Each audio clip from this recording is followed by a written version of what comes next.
Let's talk a little bit about biblical headship and why it is that most preachers in the modern world today are wrong. A lot of this will come from the article that's already available for you on the website. So we'll do a little bit of reading of that and then a little bit of extra commentary just to kind of carry it through because this is something that's wildly confused.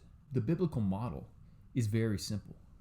It's extraordinarily simple. You can't really go wrong with what you read in the text. So here we go.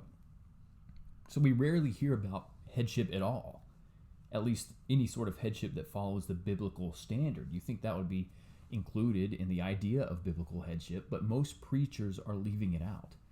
One of the reasons we don't hear about it is because a lot of the philosophies that have ridden the tailcoats of third wave feminism have leaked into the church and are just wreaking absolute havoc.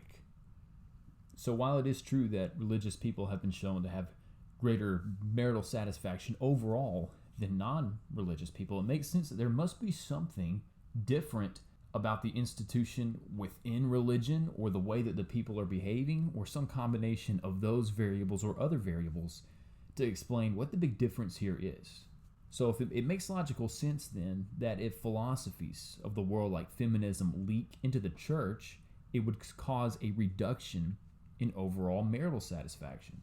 This is obvious when you realize that a lot of women are increasingly unhappy in their marriage. And of course, as are the men who are unfortunately married to some of those women. One of the key problems, though, is that many preachers today are scared to preach about headship, at least the way it's organized in the Bible, because they're in female-dominated marriages, female-dominated churches, or they're afraid of offending those women within the church. It's not enough that they can't stand up to their wives. They can't even stand up to other women in the church who aren't even going to deny them sexually should they say something that they don't like. They still can't stand on their own principle, and that's sad. So not only do they avoid preaching the truth about headship, they avoid the topic altogether. Any mention of headship is just ignored.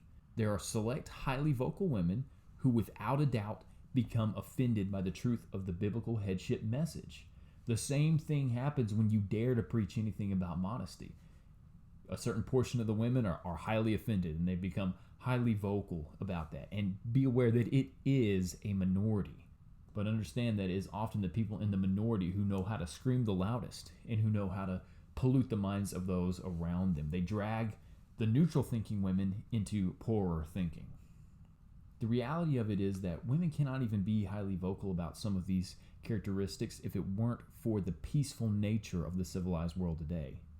It is so similar to what we talk about when we write about the effeminate man or the person who the only reason he can be the way that he is because society allows for people to survive who in times past would never have survived.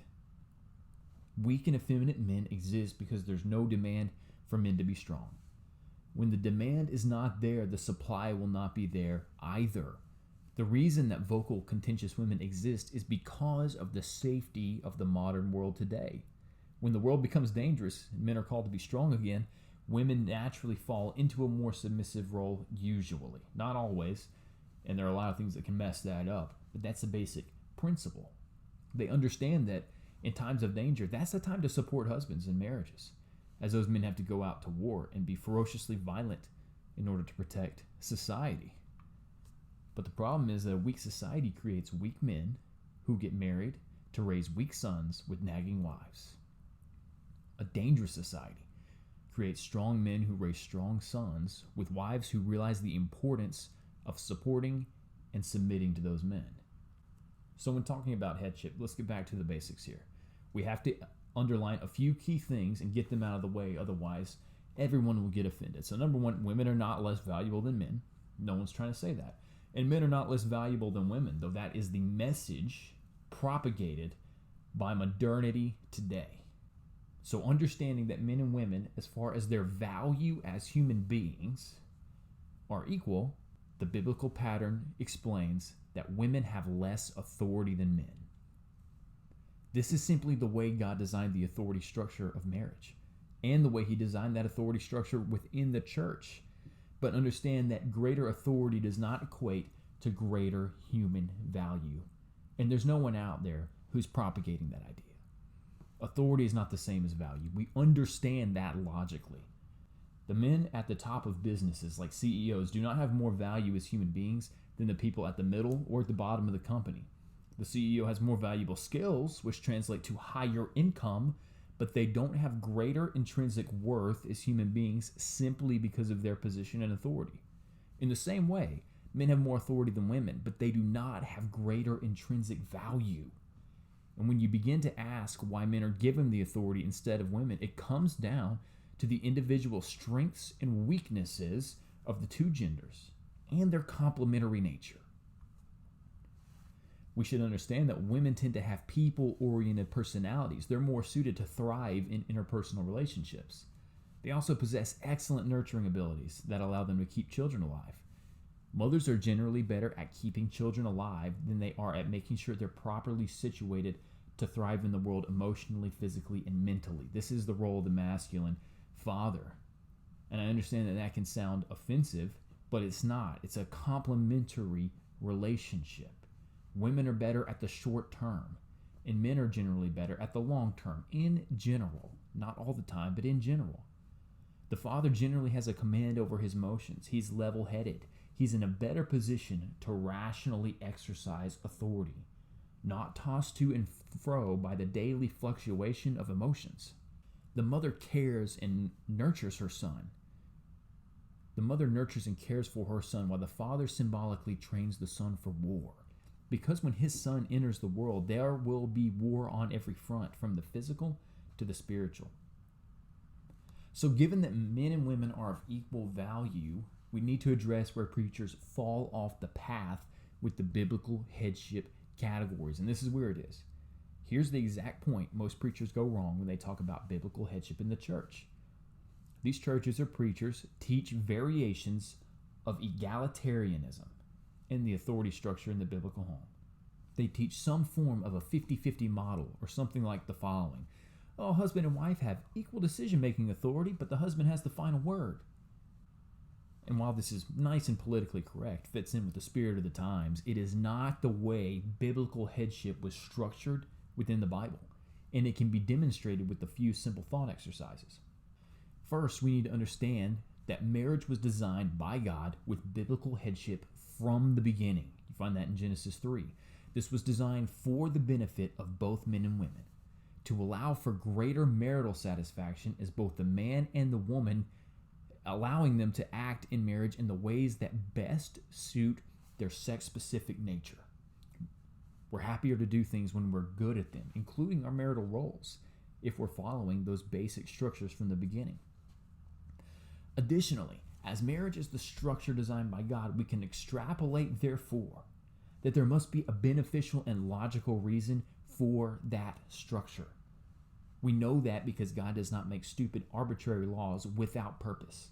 There is a logical root of every law of God that is linked to better life outcomes when that law is obeyed. Therefore, the first reason for traditional biblical male headship in marriage is the fact that God designed it that way.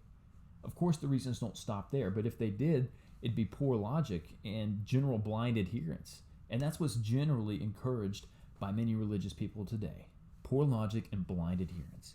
But that's not where the logic stops, thankfully. Because second, later in the Bible, we read in the book of Ephesians, which paints a picture of marriage as mirroring the relationship between Christ and the church. So here are the critical questions that disprove that egalitarian 50-50 authority structure of marriage that so many preachers teach because they don't have the necessary boldness to teach the truth. So here's the question. Is Christ's relationship with his church a 50-50 egalitarian relationship with regard to authority?